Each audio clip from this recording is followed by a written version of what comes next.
तो किसानन के खातिर कुछ बढ़िया अभन तलक हम एक पत्रकार के हैसियत से अगर कहीं तो सही में किसानन के साथ कुछ बढ़िया नहीं हो पावल।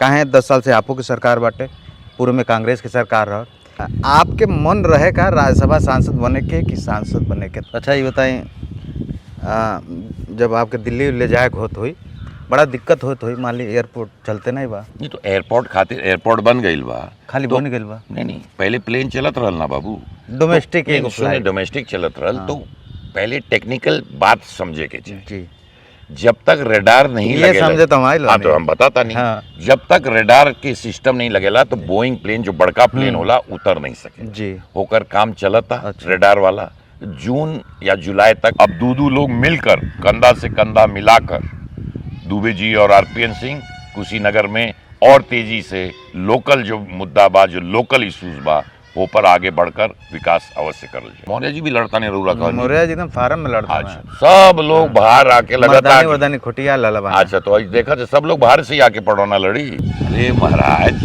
विष्णु बाबू, रउरा भी होशियार बानी और जनता भी होशियार। कुशीनगर में नया क्या हुई? मेडिकल कॉलेज खुला था, अस्पताल देखी कितना बड़ा बना था, लेकिन सुधार नहीं होता तो ना हालत जब में। अब बना था ना, तो जैसे बन जाई तब तो हुई। आज 5 लाख के फायदा कितना लोग पडरौना में उठाइल बा, रउरा देखा था नहीं कुशीनगर में? पटरौना में तमाम डॉक्टर जो सरकारी तो हमें, लेकिन वही केबिन के बगल में जौन बा प्राइवेट में देखे ना, ईडी जौन बा भाजपा के कार्यकर्ता के रूप में काम करता। जहाँ कुछ गड़बड़ाता ईडी भेज देता लो, छापा मरवा देता लो, यूं टर्न हो वही जाता। बताई विष्णु बाबू, 500 करोड़ जब मिला था, नोटवा कहाँ से आता?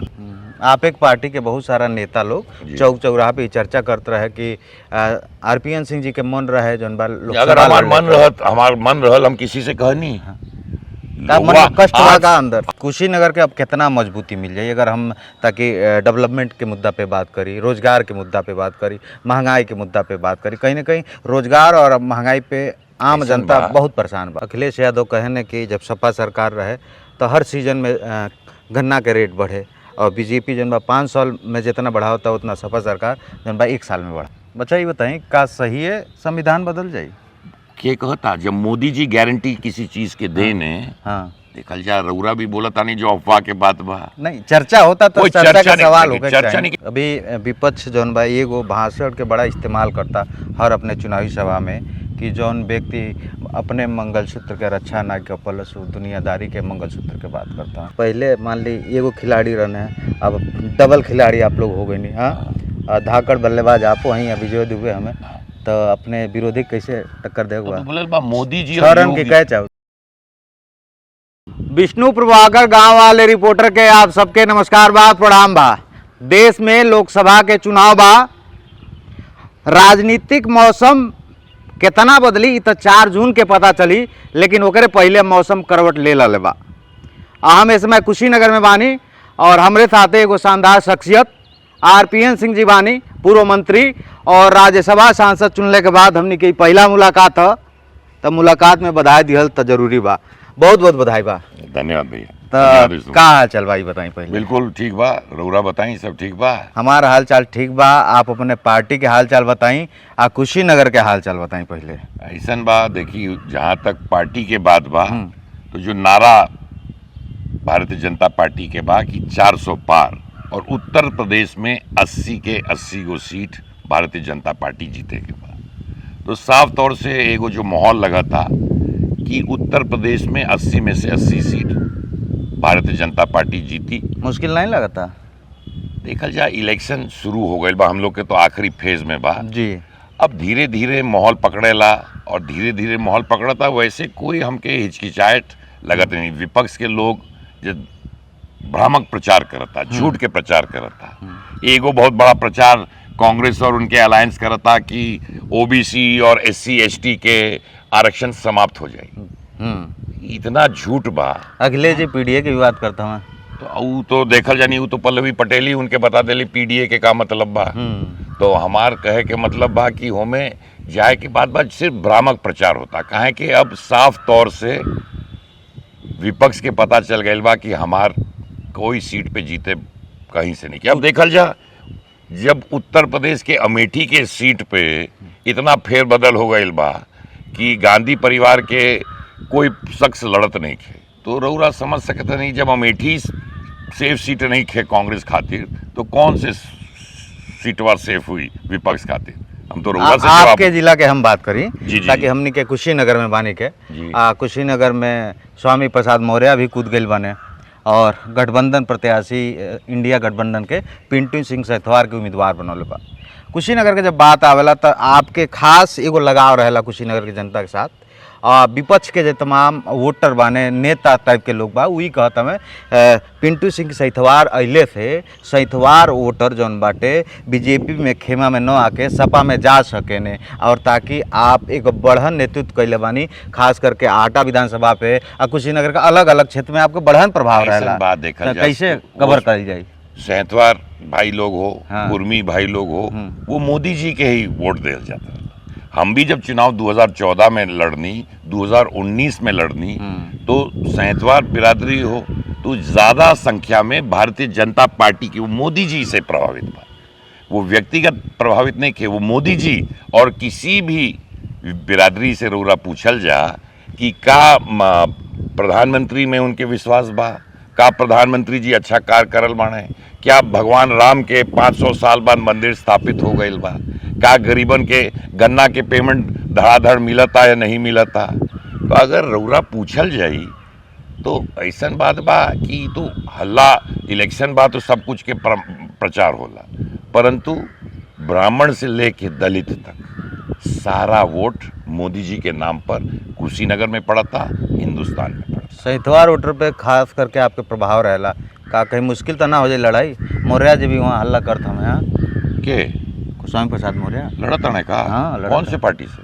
अपन पार्टी बनौले बाने, कौन पार्टी हो? तो कई पार्टी में बीच में हम भुला गए बनी, कोई पार्टी बनाई बने? राष्ट्रीय सोशी समाज अच्छा, पार्टी। अच्छा, लड़ता ने कहा? अब आपके करीबी तो है हमें, ताकि हमार करीबी बातचीत- कभी नहीं रहल बने, हमके तो घर याद हमार करीबी गांव से थे, गाली बहुत खाइल बानी उनसे, अच्छा। पर हम उनके कुछ नहीं बोले नहीं। अच्छा, लड़ता ने कहा? एकदम लड़ता मैं, अच्छा, कहता हमके मैं तो कि पता नहीं। भाजपा लल्लो के जन बाटे भगा दे मैदान में से। अच्छा, वो भगवान की गाली देके, सनातन धर्म के गाली देके, इसी तरह भगवान की गाली देके भाजपा के भगा दिए हैं। हम लोग के संस्कृति के समाप्त करके भाजपा के भगा दिए हैं। भैया, हिंदुस्तान सनातन धर्म से चलेला, भारतीय जनता पार्टी उसमें विश्वास रखती है। और अब बोलो ताने कि भगवान राम, हम तो आज अखबार में पढ़नी लोग बोल रहे हैं कि भगवान राम के मंदिर के का मतलब बा। हमके तो लगा था कि विपक्ष के लोग के समाजवादी पार्टी के एक बड़का नेता बोल बने राम मंदिर से हमके का मतलब बा, कुछ नहीं थे। 500 साल तक हिंदुस्तान की जनता प्रयास करत रहल, और हम लोग के सौभाग्य बा कि जब से भारतीय जनता पार्टी बनल वो एगो मुद्दा बनाए, और आज लोग दर्शन करता, भगवान राम के मंदिर बनल, और लोग बोला था कि राम मंदिर ही बकवास बा। विपक्ष के लोग कहता कि हमने के राम से नहीं परहेज बा, बीजेपी जो राम के एडॉप्ट कर बा, कहता कि राम हमरे हमें और के हमें उसे परहेज बा। तो अडॉप्ट कर लेल बाड़े जा, तो कहे नहीं राम मंदिर सबके होला कि किसी व्यक्ति के होला? विष्णु बाबू, मंदिर तो सबके होला ना। तो अगर हम मंदिर जाता नहीं तो रउरा से परहेज बा मंदिर जाए खातिर?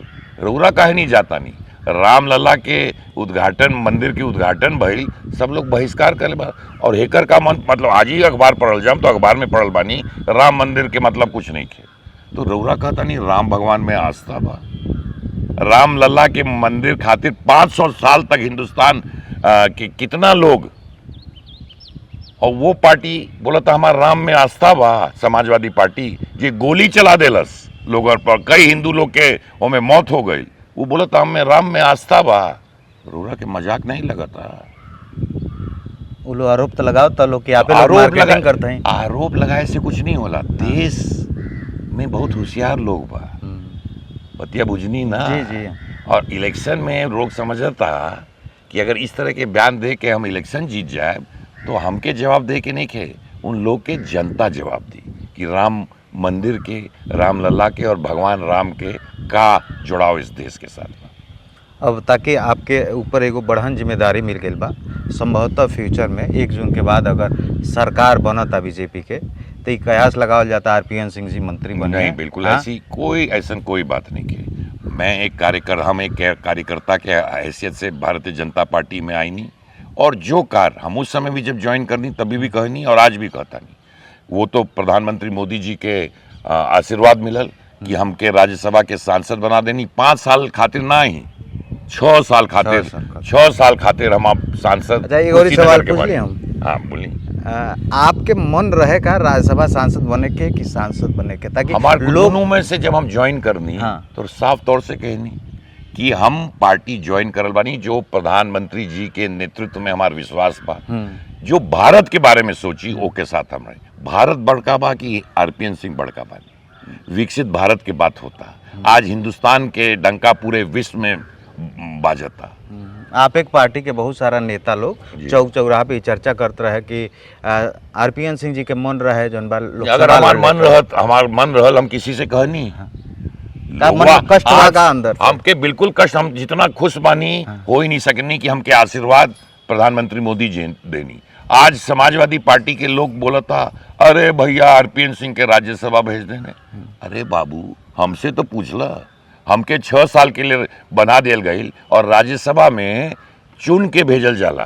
पार्टी के वरिष्ठ लोग, प्रधानमंत्री लोग, अमित शाह जी, बाकी लोग देख के राज्यसभा चुनेला। हमके कष्ट होता, हमके तो स्वभाव, हमके तो बहुत स्वाभिमान बाकी हम भाजपा में हमके राज्यसभा के टिकट मिलल बा। कुशीनगर के अब कितना मजबूती मिल जाए अगर हम, ताकि डेवलपमेंट के मुद्दा पे बात करी, रोजगार के मुद्दा पे बात करी, महंगाई के मुद्दा पे बात करी। कहीं ना कहीं रोजगार और महंगाई पे आम जनता बहुत परेशान बा। ऐसन बा रोजगार जिस तरह कोविड के बाद विश्व में महंगाई भइल बा। अमेरिका तो सबसे डेवलप्ड देश बा ना विष्णु बाबू जी, वहाँ के महंगाई देख लियल जा। यूरोप बा, ब्रिटेन बा, इंग्लैंड बा, जर्मनी बा, फ्रांस बा, हई सब में हम लोग से बहुत ज़्यादा दर महंगाई के बा। और इन हालात में अब विश्व एक हो गईल बा। तो अगर सबसे कम अगर कहीं महंगाई बा आज के तारीख में वो हिंदुस्तान में बा। बतिया बुझता नहीं। और अवश्य एगो चिंता के बात बा होमे कार मोदी जी करता नहीं। आज हिंदुस्तान की इकोनॉमी 5वां सबसे बड़ा इकोनॉमी विश्व के हो गई बा और 5 साल के अंदर प्रधानमंत्री मोदी जी बोलल गई बा कि 3रा विश्व के। जब देशवा में पैसा है आज जीएसटी के माध्यम से 2 लाख करोड़ मिलता। जितना वेलफेयर स्कीम चलता, गरीब के अनाज मिलता, पानी मिलता, शौचालय मिलता, अनाज मिलता, किसानन के पैसा मिलता। ये सरकार आम गरीब के मदद करता कि नहीं करता? कुशीनगर के किसानन के अगर हम बात करी तो किसानन के खातिर कुछ बढ़िया अभिन तक हम एक पत्रकार के हैसियत से अगर कहीं तो सही में किसानन के साथ कुछ बढ़िया नहीं हो पावल। काहे 10 साल से आपो की सरकार बाटे, पूर्व में कांग्रेस की सरकार रह, तमाम चीनी मिल, कुशीनगर के चीनी कटोरा कहल जा, तमाम चीनी मिल बंद हो गई। आपके बगली एक पटरौना बिल्कुल आपके सकले बाटे बंद हो गई। आज के तारीख में आप किसान से पूछल जा, सबके गन्ना गिर गई टाइम पे। कप्तानगंज में 42 करोड़ फसल बिल्कुल होकर हम बात कर आता नहीं। आज सबके गन्ना के पेमेंट मिल गई ना, सबके गन्ना गिर गई, सबके पेमेंट 12-15 दिन के अंदर आ जात रहल। कभी पहले होत रहल पहले। आज पिपराइज फैक्ट्री इतना साल में नहीं पिपराइज फैक्ट्री चलल। कप्तानगंज फैक्ट्री के लिए कहे कि प्राइवेट फैक्ट्री 42 करोड़ रुपया बकाया बा लगभग। प्राइवेट फैक्ट्री, प्राइवेट कंपनी अगर बंद कर दे, कोई अगर दुकान बा रउरा और बंद कर जाए तो सरकार रउरा से बात करके कर सकेला ना। प्राइवेट इंडस्ट्री बा, कोई इंडस्ट्री अगर बंद कर दे, अगर बंद हो जाए तो सरकार हमें क्या कर सकल है। पर भारतीय जनता पार्टी के नेता, भारतीय जनता पार्टी के कार्यकर्ता, हम भी आदरणीय मुख्यमंत्री जी से करल गई बा, बोले कहें कि वो प्राइवेट रहल जाई, वो में जल्दी से जल्दी कुछ करके होकर कार्य करे की कोशिश करल। अब तो आपके भी वो ताकत मिल गई। बिल्कुल बिल्कुल काहे नहीं करल जाए। 6,000 रुपया हर किसान के मिलता ना, पहले कभी मिलल। गन्ना के पेमेंट 12-15 दिन में कभी मिलत रहल। दमवा गन्ना के बढ़ल बा ना। अखिलेश यादव कहने कि जब सपा सरकार रहे तो हर सीजन में गन्ना के रेट बढ़े और बीजेपी जन बा 5 साल में जितना बढ़ा होता उतना सपा सरकार जन बा 1 साल में बढ़ा दे। ऐसा बात फिगर बा ना, रोड चेक कर ली। ऐसा बा बोले इलेक्शन में तो लोग सब कुछ बोला था। काहे नहीं बोला ताने कि ओबीसी और एसटी और एसटी में अल्पसंख्यक, इन लोग के ओबीसी के संख्या और एसटी एससी के जो आरक्षण चला था, जेमें मोदी जी गारंटी देल बने विष्णु बाबू। और वही तो पूछा ताने कांग्रेस से इस ओबीसी और एसटी और एससी में क्या आप इन लोग का रिजर्वेशन आरक्षण घटा के अल्पसंख्यकों को देंगे? तो है ये जवाब 15 दिन से नहीं दे पाता न जाए। बच्चा ये बताएं, का सही है संविधान बदल जाए? के कहता जब मोदी जी गारंटी किसी चीज के देने, हाँ देखल जा रउरा भी बोला था नहीं जो अफवाह के बात बा, नहीं चर्चा होता तो कोई चर्चा का नहीं, सवाल होगा। चर्चा नहीं कि जब मोदी जी स्वयं कहल बानी हाँ। हमार गारंटी बा, हाँ हम राजनीति में आयल बानी संविधान के कार्य करे खातिर, संविधान जो लिखल बा ऊपर कार्य करल जाई और हम ही लोग बदल दियल जाई। तो ये तो विपक्ष जब बिल्कुल कुछ उनके लगे कोई मुद्दा नहीं खे, झूठ के सहारे जो रउरा चर्चा करता नहीं ना, प्रधानमंत्री गारंटी देता ना संविधान में छेड़छाड़ नहीं हुई, ओबीसी और एससी एसटी के आरक्षण बिल्कुल 1% मीनिंग 0.1% नहीं कट सकेला। तो कांग्रेस और उनके अलायंस का ही नहीं कहता कि नहीं कटी, वो लोग तो बोलत नहीं थे, बोलता प्रधानमंत्री जी तो बोलता थे, काहे नहीं कांग्रेस गारंटी दे देता, काहे नहीं विपक्ष गारंटी दे देता। तो के उनके तो पूछल जाता सवाल, तो उनके गारंटी दे के चाहिए ना, हम लोग तो गारंटी देता नहीं जाना। अभी विपक्ष जौन बा एगो भाषण के बड़ा इस्तेमाल करता हर अपने चुनावी सभा में कि जौन व्यक्ति अपने मंगलसूत्र के रक्षा ना के पलस दुनियादारी के मंगलसूत्र के बात करता, का सोचते हैं इस आप? तरह के बात करके जिस व्यक्ति ने अपना पूरा जिंदगी देश खातिर गवा दिया, जिसने जो कहा था हमार कोई वारिस नहीं के, हमार वारिस देश की जनता हमार बात हुई, जेकर हर पल हर सेकंड देश के बारे में सोचल जाला। और कांग्रेस के मैनिफेस्टो में कहा बा कि महिला लोग के जो भी धन हुई, सोना हुई, चेन हुई, तो हम लोग लेके होके बांटल जाई। तो मंगलसूत्र तो कांग्रेस पार्टी पूरा महिला लोग के मंगलसूत्र लेके तैयारी करता, तो ओकर जवाब नहीं दे पाता नहीं जाका। अच्छा ये बताएं, जब आपके दिल्ली ले जाए होत हुई बड़ा दिक्कत होत हुई, मान ली एयरपोर्ट चलते नहीं बा? नहीं तो एयरपोर्ट खातिर एयरपोर्ट बन गईल बा, खाली तो, बन गईल बा? नहीं पहले प्लेन चलत रहल ना बाबू, डोमेस्टिक तो, एगो सुने फ्लाइट। डोमेस्टिक चलत रहल। तो पहले टेक्निकल बात समझे के चाहिए। जी जब तक रेडार नहीं ये लगेला, समझे तो हमारे हाँ तो हम बताता नहीं, हाँ। जब तक रेडार के सिस्टम नहीं लगेला तो बोइंग प्लेन जो बड़का प्लेन होला उतर नहीं सके। जी होकर काम चलता अच्छा। रेडार वाला, जून या जुलाई तक हो रेडार सिस्टम चालू हो जाए, एयरपोर्ट पे जाके लोग पता कर सकेला। एगो लैंडिंग सिस्टम होला प्लेन के, प्लेन कैसे लैंड करला विपक्ष के लोग के मालूम हो तो अच्छा चीज विपक्ष होई। के लोग कहता खाली चुनावी जुमला, जब चुनाव वाला तो मोदी जी के नया सा गुफा लेके चले आओ ना। काहे नहीं एयरपोर्ट इतने साल में बन गए विष्णु बाबू, अब तो एयरपोर्ट बनल बा, प्लेन भी आत रहल, अब रेडार के सिस्टम लगा था, प्लेन ऐसे नहीं कि ब्रेक मारा रुक जाएगा, हवा से जमीन पे आए के पड़ता, तो रेडार सिस्टम चलेला। तो रेडार के सिस्टम चलता, एयरपोर्ट पे जाके रउरा रिपोर्टर बानी, रउरा पत देख ली कि अगर रेडार लगाता कि नहीं लगाता। तो ऐसा का लगता मने 2024 जून या जुलाई या अगस्त आवत जौन बा डोमेस्टिक फ्लाइट चालू हो जाई? जैसे देखिए टेक्निकल बात बा, हाँ। पर हमके लगा था इस साल में अवश्य चल जाएगी। इस तो साल?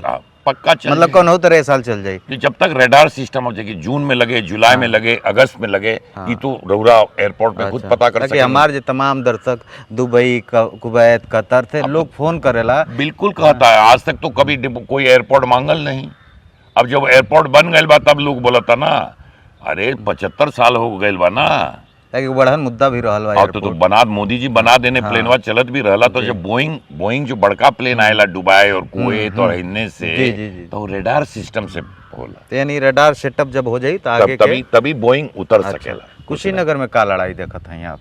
कुशीनगर में कोई लड़ाई नहीं, कि भाजपा साफ जीता था। सपा के प्रत्याशी दुकान राजनीतिक और जातिगत समीकरण लगा कहता हम 1.5 लाख वोट से चुनाव जीत गए नहीं। तो सभी लोग बोला था, तो जितना लोग जो इंडिपेंडेंट लोग लड़ेला वो लोग भी बोल इलेक्शन जीतेला, ऐसन बा। और सपा के प्रत्याशी तो दूसरा जिले से आइल बने ना शायद, देवरिया से आइल बा। अच्छा, तो दूसरा जिला के अब समझे तारा कि पड़ोना सब भारी लोग ही इलेक्शन लड़ी का, जब देखल जाए तो भारी। मौर्य जी भी लड़ता नहीं रउरा का, मौर्य जी एकदम फार्म में लड़ता अच्छा, सब लोग बाहर आके लगातार, मर्दानी खुटिया ललबा। अच्छा, तो देखा तो सब लोग बाहर से ही आके पड़ोना लड़ी, ये बाकी पार्टी लोग के लोकल प्रत्याशी नहीं मिलेला का? अब आपके पार्टी तो देहले बा तो लोकल बा ना, एमएलए लोग भी लोकल ही बा ना, बताएं। अच्छा, स्वास्थ्य के समस्या एगो बड़ा बा कुशीनगर में खास करके, ताकि एगो ये ऐसा समस्या बा जे पर बढ़न बढ़न मंत्री नेता आवे न तो प्रोटोकॉल खातिर जन बाटे सब फॉलो हो जाला, लेकिन आम जनता जब पहुंचेला। स्वास्थ्य के लिए जो उत्तर प्रदेश में पूर्वांचल के हर जिला में मेडिकल कॉलेज बना था ना, ये तो बिल्डिंग दिखाई रहा कि विदेश में, ये बढ़िया काम लगता। हर गरीब आदमी के 5 लाख के आयुष्मान कार्ड बाना, कभी मिलत रहल गरीब आदमी के, आज फायदा उठाता ना लोग 5 लाख के। और इलेक्शन के बाद जितना लोग उम्र दराज लोग बा, मोदी जी बोले हम उनके सारा इलाज कार्डवा दे के उन लोग के भी फ्री इलाज 5 लाख के हुए। तो सबसे बड़ा तो काम पैसा ही गरीब आदमी के नात रहता रहा। मेडिकल कॉलेज खुला था, अस्पताल देखी कितना बड़ा बना था, लेकिन सुधार नहीं होता तो जब अब बना था ना, तो जैसे बन जाई तब तो हुई। आज 5 लाख के फायदा कितना लोग पडरौना में उठाइल बा, रउरा देखा था नहीं कुशीनगर में। पडरौना में तमाम डॉक्टर जो सरकारी तो हमें, लेकिन वही केबिन के बगल में जो प्राइवेट में देखे ने, तो देखल जाए अब जब मेडिकल कॉलेज खुल जाई और डॉक्टर आई हैं, तो हमें तो अब कन्ने बैठा था ना लोग, और आम आदमी के तमाम यंत्र आइल बा अस्पताल में, तमाम सुविधाएं लोग के दियल जाता।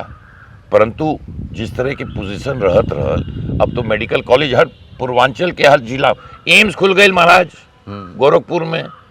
रउरा पहले तो एम्स के बहुत यात्रा नहीं दिल्ली जाए खातिर, अब तो गोरखपुर में ही बा एम्स, लेकिन खाली ओपीडी चालू बा। तो ऐसा बा, इतना बड़ा कार्य रहल। और जो मेडिकल कॉलेज और जो अस्पताल रहल गोरखपुर में, ओमे कितना सफाई और कितना ओमे और सुधार भइल बा, हऊ तो लोग देखत ही बा ना बाबू। ऐसा बा, इलेक्शन आइल बा तो लोगवा के लगे जब मुद्दा नहीं होला तो ऊ लोग का करल बा, हई तो बताए। तमाम मैनिफेस्टो तो जारी कैले वाला, तो मैनिफेस्टो नहीं तो सत्ता में रहल बाने कई सालन से, विपक्ष और समाजवादी पार्टी तो रहल बाना सत्ता में, रहल बाना विष्णु बाबू 7 साल से तो वो गायब है ना। नहीं तो पुराने तो समाजवादी पार्टी के याद बना जब सत्ता में रहल, किस तरह के गुंडाई होत रहल, याद बना। अब तो विपक्ष यो आरोप लगाओ था कि तमाम पार्टी के नेतन भाजपा में जाते ही गंगा जल से छिड़क के शुद्ध हो जाने, गुंडा माफिया तमाम भाजपा में ऐसे तमाम पार्टी आई। कौन गुंडा गइल बारे, हम बानी माने, हम आपके 50 नाम बता दे, हम पर कोई केस बा तो बताई। ज्योतिरादित्य सिंधिया गइल बाने एगो केस बा, जितिन प्रसाद गइल बाने एगो केस बा, गुलाम नबी आजाद पार्टी छोड़ देने एगो केस बा। आज अभी तमाम लोग, अभी राधिका खेरा गइल बाड़ी तो का ऊपर कोई केस बा। ऐसा तमाम लोग बा जो पार्टी छोड़ल बा, जे पर कोई मुकदमा नहीं थे, जे भारत के बारे में सोची इंडिया फर्स्ट होकर साथ लोग हमेशा रही, और जो लोग नहीं रहता भारत के सपना के और आगे बढ़ाए के, ओके उस पार्टी में विपक्ष एक और आरोप लगा हुआ था अक्सर मंच पे तमाम नेता, बढ़न बढ़न नेता, चाहे तेजस्वी यादव हो के, राहुल गांधी हो के, अखिलेश यादव हो के, वो हमेशा कहे ने भाजपा ईडी जो बा भाजपा के कार्यकर्ता के रूप में काम करता, जहाँ कुछ गड़बड़ाता ईडी भेज देता लो, छापा मरवा देता लो, यूं टर्न हो जाता। बताई विष्णु बाबू, 500 करोड़ जब मिला था, नोटवा कहाँ से आता, 50 करोड़ आता, नोटवा अभी झारखंड में पकड़ाइल ना 50 करोड़ पकड़ाइल ना, तो नोटवा कहाँ बा, इलेक्ट्रो बॉन्ड पर का कहो, हाँ इलेक्ट्रो बॉन्डवा पर का कहो, तो हमें तो बिल्कुल सफाई होके काला धन रोके खातिर रउरा के पता, अगर रउरा के डोनेशन दे के बा, इलेक्टर बोर्ड के का मतलब रहा कि रउरा चेक से देत रहनी, तो जेबवा में कोई ठूसन काला धन के नहीं के, जब चेक से दे के होई तो काला धन नहीं भइल।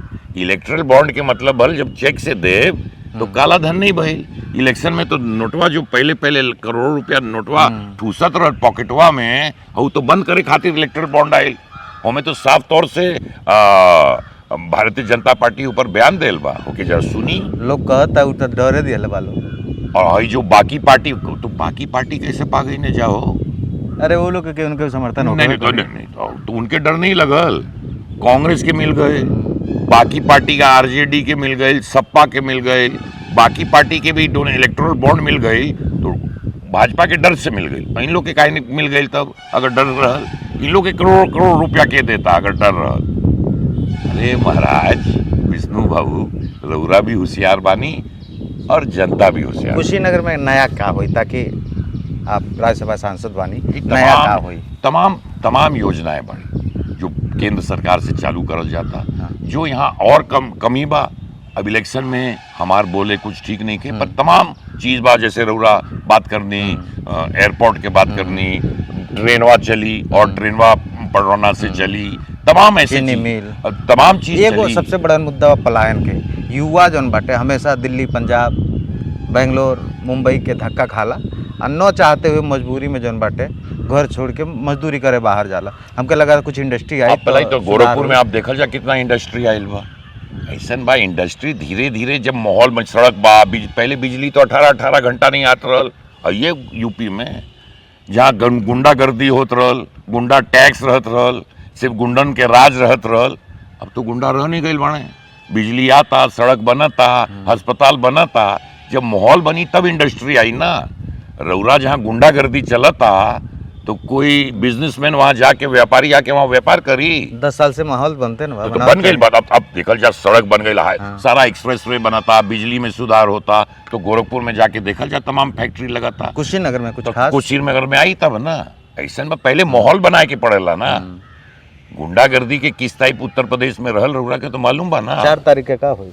साफ तौर से मतलब 80 में से 80। पहले मान ली एगो खिलाड़ी रहने हैं, अब डबल खिलाड़ी आप लोग हो गए नहीं। हाँ, धाकड़ बल्लेबाज आप वहीं हैं, विजय दुबे हमें तो अपने विरोधी कैसे टक्कर देगा। तो बोले बा मोदी जी 6 और रन के योगी, कैच आउट। मोदी जी और योगी जी के नाम पे पूरा उत्तर प्रदेश वोट देता। भारतीय जनता पार्टी के सशक्त हमारे कार्यकर्ता, हमारे देवतुल्य कार्यकर्ता लोग मेहनत से, और जो कार्य प्रधानमंत्री जी ने और योगी जी ने उत्तर प्रदेश और देश में किया है, ऊपर उत्तर प्रदेश की जनता भारी मतों से मोदी जी के प्रत्याशी के कमल के निशान पर मत दी। छक्का लगे कि कैच आउट।